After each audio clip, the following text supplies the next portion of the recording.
My partner Lewis has finally been allowed back on the channel. It was like basically a year ago when we did a video about whether introverted people mask as well, because I'm autistic. Lewis is not autistic, so I'll leave that one linked if you want to see us a year ago. But you're also on my Patreon podcast every month. Yeah, so there is a bit of me over there, and I'm also quite active on the Discord too.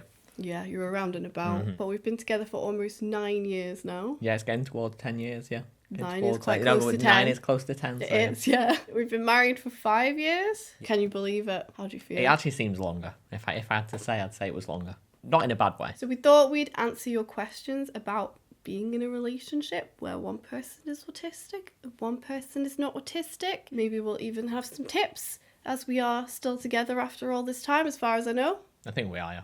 Yeah, I think we are. Okay, cool. These are questions that have been sent in on the community. We're also going to answer more of them on the Patreon as well that have been submitted by patrons. So if you want to see a part 2 of this video, I'll link the Patreon down below. The first question was, what do you see as the main differences between allistic, so not autistic, and autistic people? For me, when I think about kind of the differences between me and you, we have talked about masking a little bit, and there are times that I will mask somewhat, like if I'm at work or in a professional setting. But I feel like the intensity that you mask and the energy that it takes is a lot more than what I do. So like we've said before, when we're in a social situation, Meg will actually come across a lot better than me sometimes, I would say.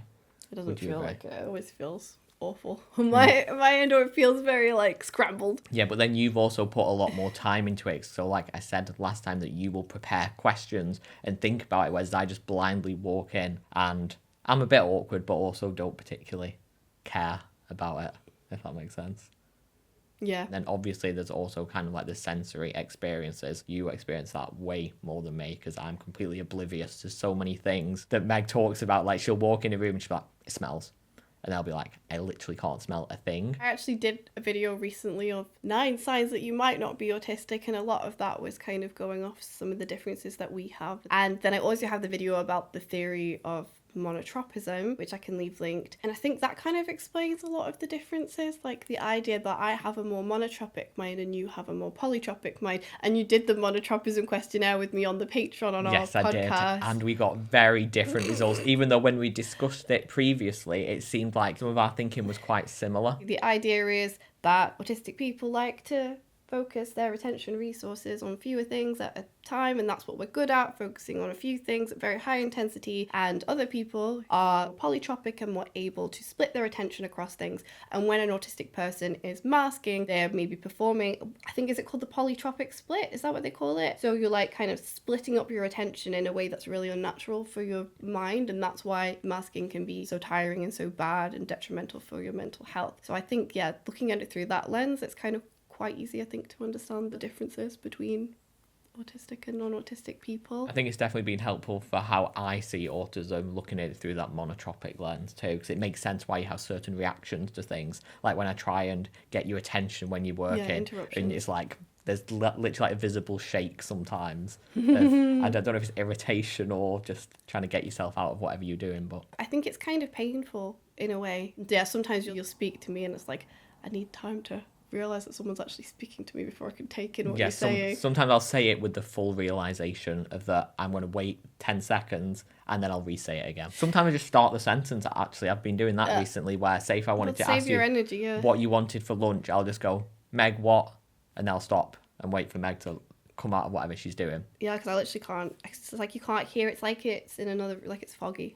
Yeah, I've learned there's no point. I'm just wasting my breath sometimes. But that's okay. I think I can have a tendency to get lost in and sucked into doing things a lot more, like we were saying, so that's why I don't like the interruptions. And like historically in our relationship has sometimes not been ideal because we don't spend that much time together sometimes. Yeah. Or we'll spend a lot of time like side by side, but like doing different things. You'll be with me while I'm doing things, or like often you end up getting involved in my interests as well, because I think that's the best place to reach me. I mean, that's always what people say about autistic people, is you reach them through their interests. I don't think we'd have as good a relationship if you weren't. A lot of the things that you do too. Yeah, and you're someone who's kind of like just quite good at a lot of things and chill about what, I don't know, like whereas for me it's like I either like something or hate it kind of thing. I feel like I could be into like most things, like the same way that I can get into the same way I can get into any sport.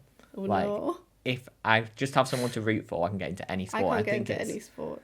the same with interests too. If someone said, look, this is what I love and this is why I love it, I'd be like, okay, yeah, I totally get that. I think another thing is the executive dysfunction kind of side of things, like the struggle with getting started with things. I don't think you deal with that as much, like struggling with getting started with a task. If you're really tired or like in a bad mood, you might be like, but it's like getting yourself out of bed, that kind of thing. Like I think on to the next thing. And like me getting stuck in a car, not always get out for ages, you don't do that. No. You just get out of the car and I'm still there. And I'm like, I don't even know why I'm still here, but I am still here. Has time passed? I don't know. It feels like the car just stopped a second ago and now everyone's telling me I've not moved fast enough and they're all outside and I'm still here. I must be more anxious than you are. For sure. Worry about the future. Float wherever the water takes me, essentially. But you are guiding the water now, which makes it a lot better. Which kind of works for us, because sometimes you were a bit too laid back. Way too laid back. So it kind of balanced out because then you also relax me a bit. So number 2 was, this is probably a silly question, it probably isn't, but I'm wondering if your husband, as an allistic introvert, has ever felt like an outsider or like he doesn't belong in this world. The feeling like not belonging in the world, I haven't really felt. Like, I feel like that's come up quite a bit in the Discord, and it's not something that I particularly relate to, like when it's feeling like you're an alien or something like that. However, I feel like I have felt like an outsider somewhat. I think because of my height, because I was smaller than a lot of people, and I'm still short now, but I was like one of the shortest guys in like the whole year at school, and that did make me feel like a bit of an outsider, and that's where maybe I can relate somewhat, being kind of like an introverted person as well. I was never picked on or bullied or anything like that, but it did kind of make me see. People do make comments, don't they? Oh, constantly. Particularly in like high school, that's when like even your friends start making kind of mean comments to you. Constant jokes and things like that. They didn't massively get to me, but then there was also kind of like the physical side. Friends would just kind of push me around in like a jokey way, but it was still annoying rather than bullying. It was just kind of because I was shorter than them, they felt like they could.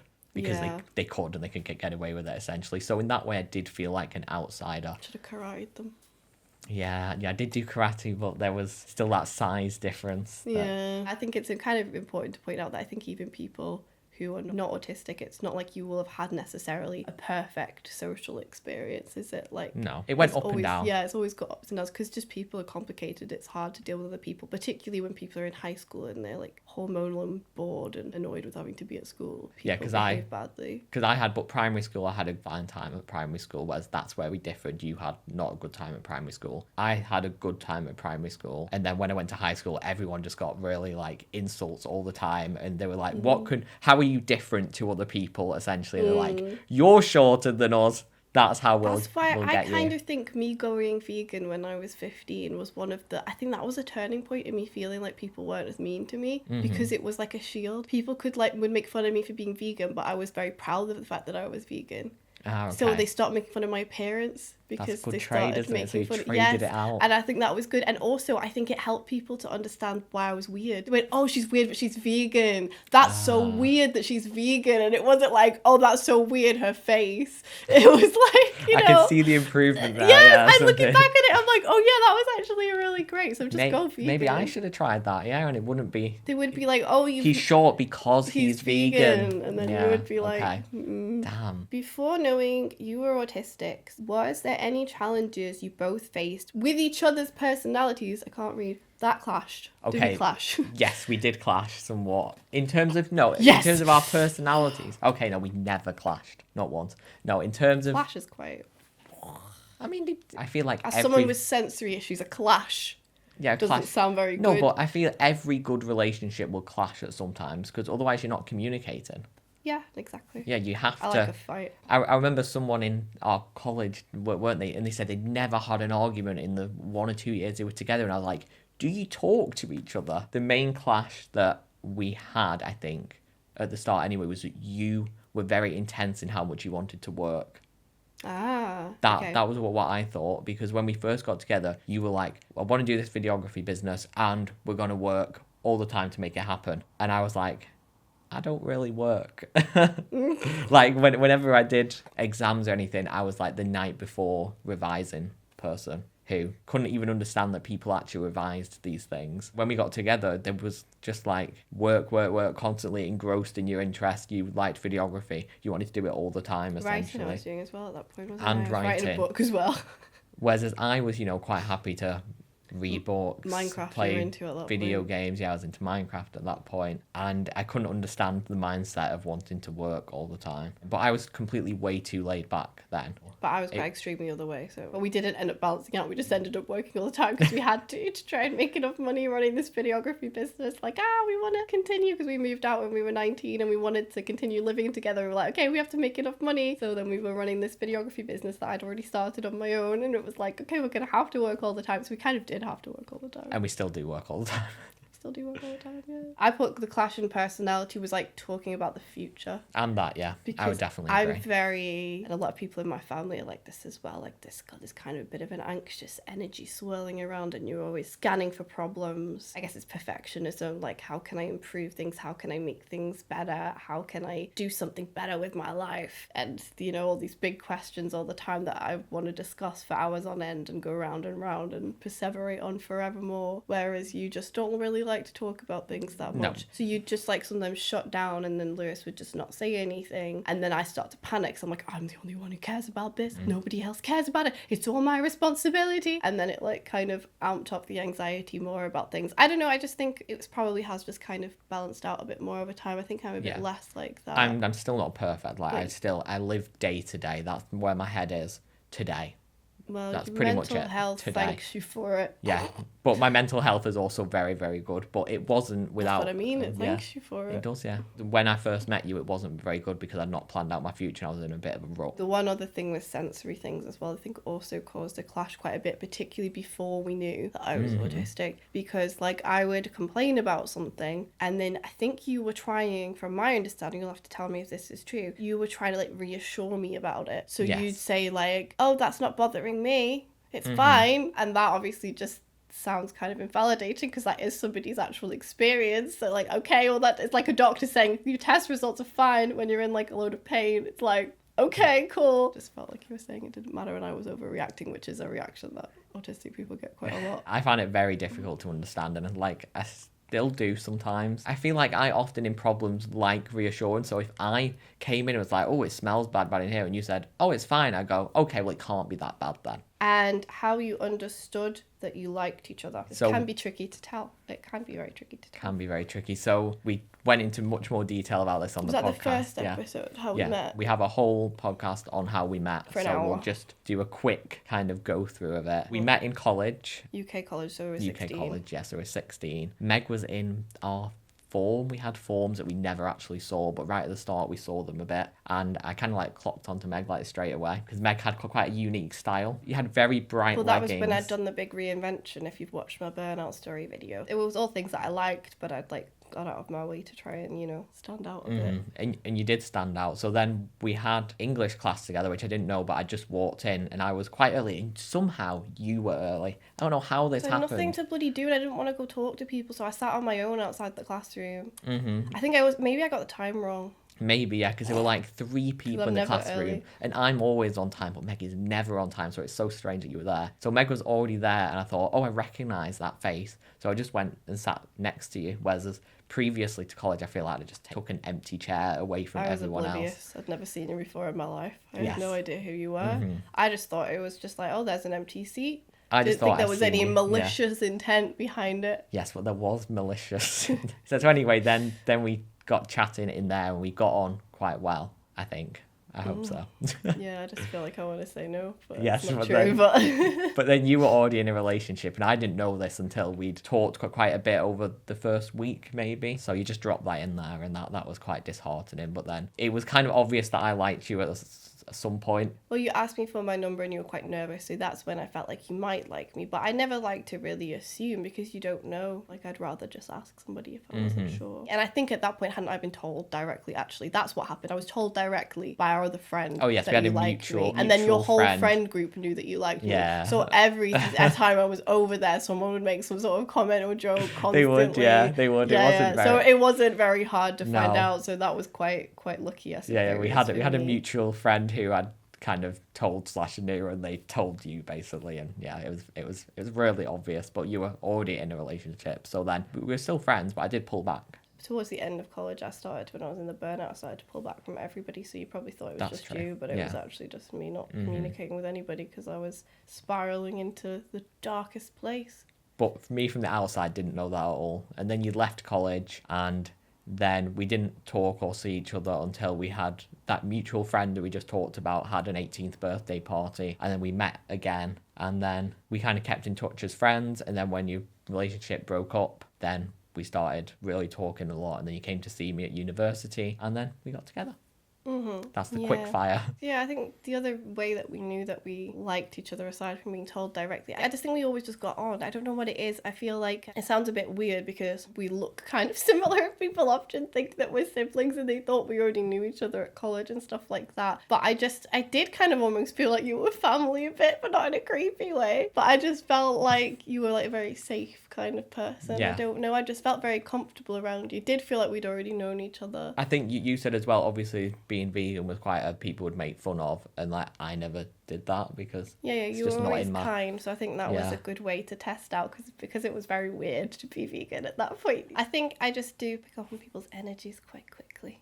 I'm like, ooh, that's a good person. Apparently it's kind of like a PDA thing that you kind of rely on the people around you to regulate your nervous system a bit, and I think that's probably why I kind of felt drawn to you, because you are just so like calm and level that I think it balances me out. And then unfortunately now, if Lewis isn't around, I very much notice that he's not around, and then I get stuck in my head and my head starts going round and round about something negative, and then I'm like, I can't get out of it because I get stuck on it. Whereas if Lewis is around, he'll just say something stupid and then I'll be like, back out of it again. That's what I'm there for. Stupid things at good That's times. why we keep him around.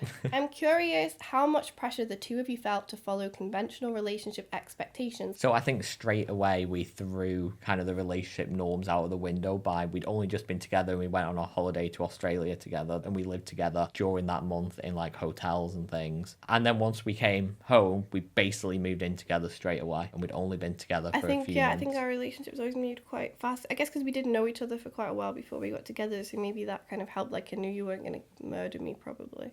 Yeah, probably. I don't know, I just think we like each other. Yeah. We get on very well. Like, everybody says it feels like we've known each other for longer. People say like we always have so much to say to each other. We enjoy talking to each other. We're just like very, very good friends. I mean, that's the answer to how do we know we liked each other. We just got on very well as friends, and that's very important to me, I think. We were friends for quite a while before. I think we're both very suited for monogamy, so that wasn't really a question. Like, I think it's good that there's other options for people, for sure, because it doesn't fit for everyone, but I think both of us would be pretty rubbish. Yeah, I think so. Hard Also, enough we to don't have focus on time. one person. How the hell do you do? I don't understand it. And then children, I think you'd mentioned that first. Yeah, actually, I'd quite always early wanted on. children. Child. In the end, but at that point it was children. How many did you want at that point? 2. It was always 2. Always 2. Yeah.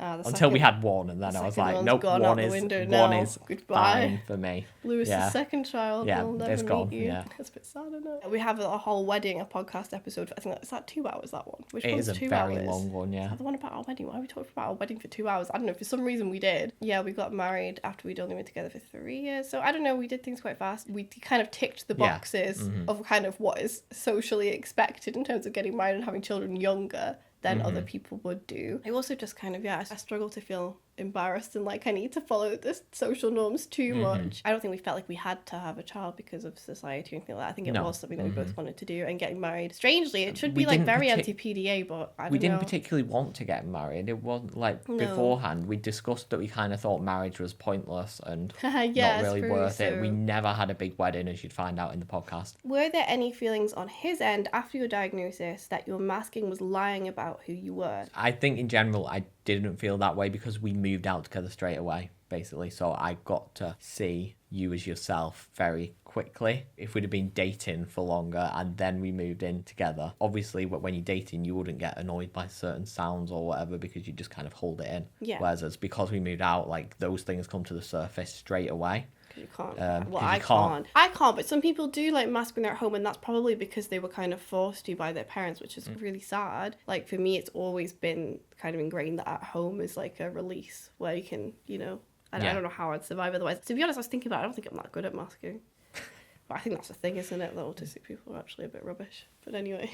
I didn't know about some of kind of like maybe the mental struggles that you had. You Yes, were nobody knew completely like fine. college that I was in that burnout or anything like that. I just kind of distanced myself a little bit from people, but I still acted like I was fine. But at that point, I thought everyone was like me, like, because I was Level. younger, like everyone was level. Like mental health issues were not prevalent at all. I don't know how I thought this. I didn't talk to enough people. I was too introverted. Well, no, I thought everybody was masking autism basically without knowing what it was. I was like, oh, when everyone's at home, of course everyone just rips off their mask. I just felt like, yeah, everyone was probably very different at home to how they were in public. And somewhat, but like I feel like yours was more noticeable. But it kind of straight away, it was like I didn't go through much time with you masking essentially. How did you feel? Did you feel like I'd lied to you? No, I never felt like you lied to me. I just thought that You're getting to know someone. Yeah, you're getting to know someone, because that kind of was the getting to know someone time. Because we hadn't spent that much time dating and we just moved in together. I was getting to know you. So I suppose basically you're saying I was already unmasked before the diagnosis, because this is asking about diagnosis. Whether you felt Gosh, yeah, no, you're after the already unmasked. There was no diagnosis. difference between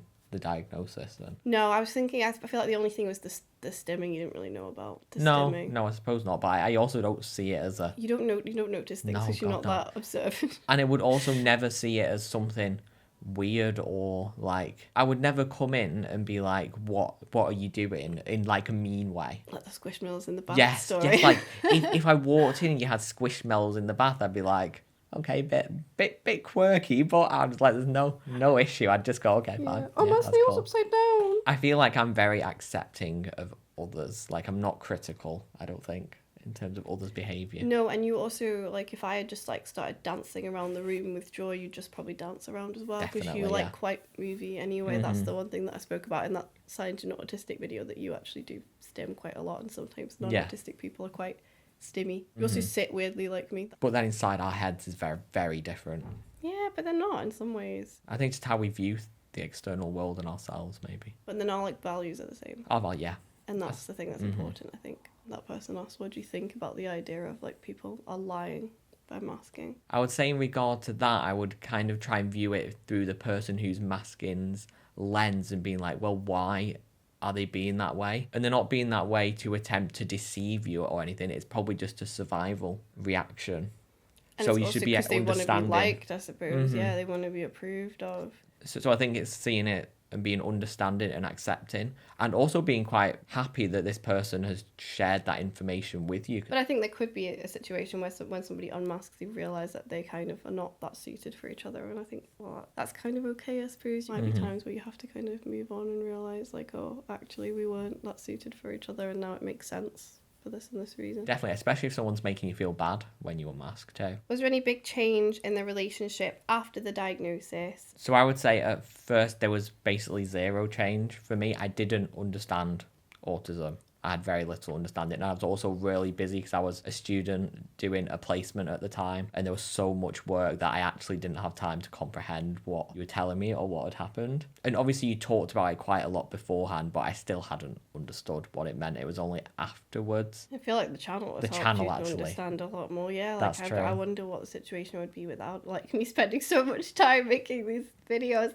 That's the advice to everyone: just make a load of videos that That's true, take 'cause- like 25 hours each to make. Because I always watch over the videos as well to make sure that they're okay. So yeah, I've been educated along with everyone else on this channel, which is quite nice. I don't know, I think the kind of thing that I feel like changed was that I've always had this big, which I did actually immediately after finding out that I was autistic, it did get worse for a little bit, but I've always had a struggle of like, what do I do with my life? Not knowing what to do with my life. I'd try and do something and then I'd still feel anxious and it would still feel wrong to me and it would stress me out and I'd be like, well, there must be a problem with that thing. And now I've realised kind of like more the problem is kind of coming from within. The anxiety is coming from within, and it's also coming from the fact that like maybe these things aren't really well suited to me, and I would feel like this doesn't work for me, and then I'd feel like, oh, that's wrong, I'm lazy or I'm not trying hard enough, and like try and force myself into it until I'd like burn out. Whereas now I realise that okay, that actually is a real reason why I have a problem with these things. So that's kind of maybe calmed down a Yeah, bit especially when we viewed each other as very similar, and I was doing things that you were like, I couldn't go out each day and do that. Yeah, when you had managed to get your degree with like very little kind of Stress or friction, and I was like, that wouldn't be me.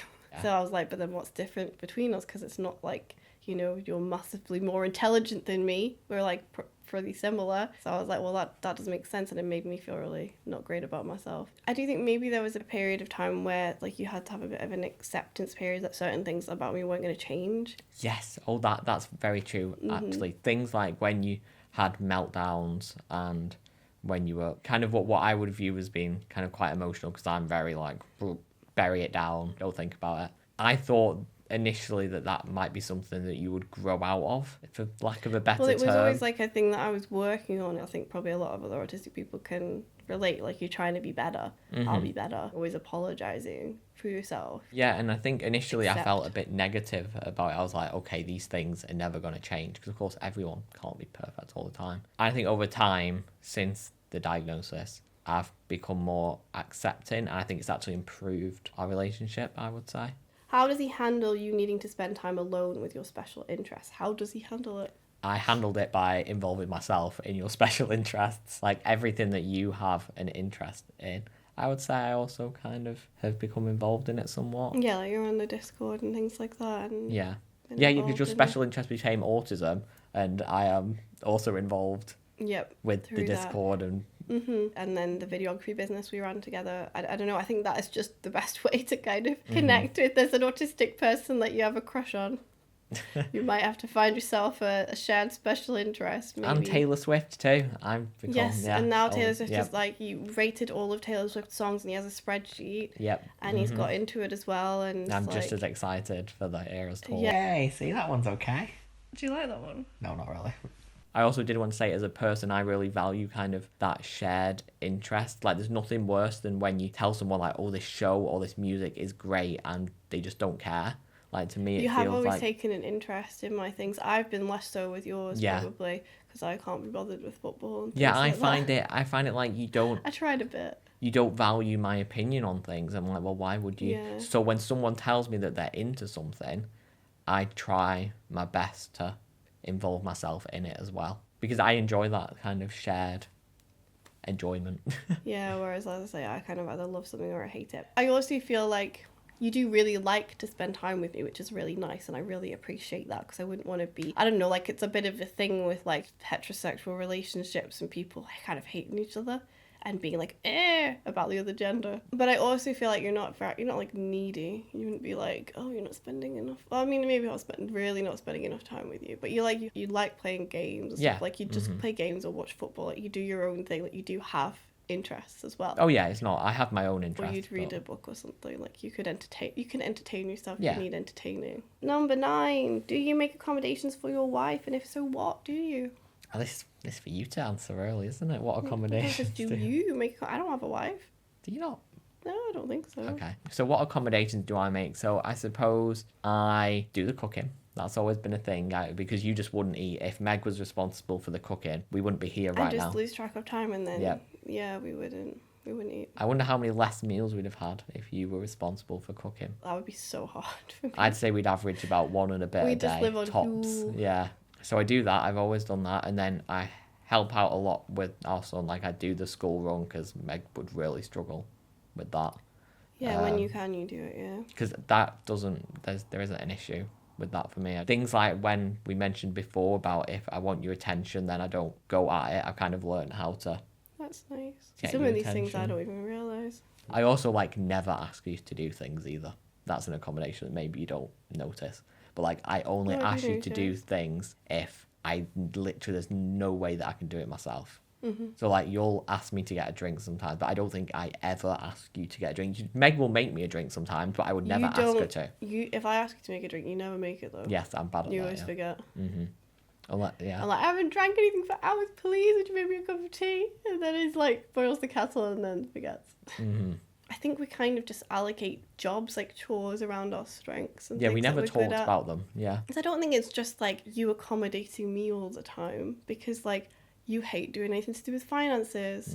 And I do all that and have all the spreadsheets and stuff. I don't know, I just think we focus on the things that we're good at and that we enjoy more. But yeah, definitely with like the cooking, I don't know what would happen if I did that. But yeah, I think it's more just about kind of like trying to help each other and work together. I think that's why we don't have to ask each other to do things a lot, because we know what our jobs are. Yeah. There's not really that much of a reason to say, will you do this for me, or because... No, there isn't that back and forth. And like, if you cooked, I'd be sad. Like, I enjoy cooking. Yeah, I'd cut off my finger and then we'd have to go to the Yeah. hospital. Okay, so this one, number 10 was, do you ever swear at your husband when a demand is asked of you? Which I think I've said I do. And if so, does he take it personally? Does it upset him? Do you want me to answer first? No, I'll start in that. If Meg swears at me, it's actually a good sign, I think, because that when you swear at me, you'll do it because you've got it out. Because now we know why and we know what it is, for like through understanding the PDA profile. That really, really helped. I think it's just kind of a bit of a joke now, isn't it? Like, Yes, it is. I can see like you're waiting for me to do it, and then it kind of makes it funny, and then I do it anyway because I know you expect me to. But by that point, And I don't that's really it. feel like doing it anymore. But I'm like, well, I think you often swear as you go to do it, so I'm like, okay, that's fine. I don't always swear as well. It's just like, Yeah. If you It's swore like- and didn't do it, maybe it would be a bit It's different. like, or I'll say no. That's actually more frequently probably. It is actually, like, yeah. no, no way, that's impossible. Otherwise, I do that too. too. Yeah, I think that is kind of just a jokey thing that people do sometimes, so it kind of works as quite a good way of like hiding it. I think if you think about the like what we've said about the monotropism and the interruptions, I think more about the demand avoidance now as like a dislike of interruptions actually. Yeah. Which I think is a nicer way of looking at it than Maybe, you're yeah. avoiding demands. It's like every time somebody is asking you to do something, they are asking you to stop what you're doing in transition. And if you have a brain that hates that like pivot, then that makes sense. That's why you're going to have that negative reaction. So it's not because demand avoidance just sounds a bit sometimes like to people who don't really understand it, like, oh, you just don't like doing stuff. Like maybe monotropism. But you're often doing explains stuff why. at that time, and you're doing stuff that's going to be helpful to our household too. And Yeah. like, so I can understand that that's not something that I particularly want to interrupt you with.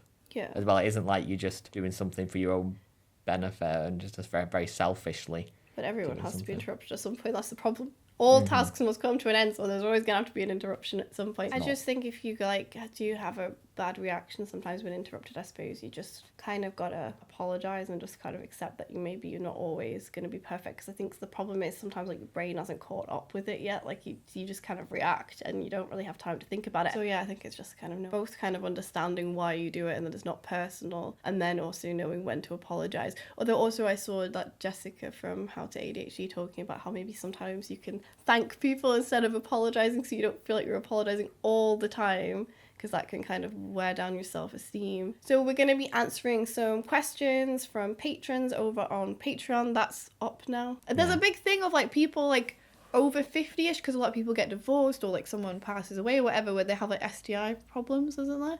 Because they start, I think it is, but because like that's like the second wave where people start second getting wave. together and getting into relationships and stuff I like that. didn't know about the second wave. I'm Yeah, still on yeah. the first wave. Yeah, we're still on the first wave, you see, but, but okay. one day you might have this Second issue. wave. Is there a third wave? Well, that's just the thing, maybe, because like you could meet someone in the nursing home, like you never know. Like people always go. Well, at least there's things to look forward to in life. So I'll leave a link down below if you want to join the Patreon. It's $4 for the lowest tier, and then you'll be able to access all the videos. If you go on the $7 tier, which is wonderfully weird, if you want to be wonderfully weird, then you can access the podcast episodes as well. There should be quite a lot of hours of that up there by now. Then you can hear me and Lewis together if you want more Lewis. And if you'd rather stay on YouTube, then you can watch the last video that we did together. Go over and watch that video if you want to find out if Lewis is masking autism. Spoiler, he's not.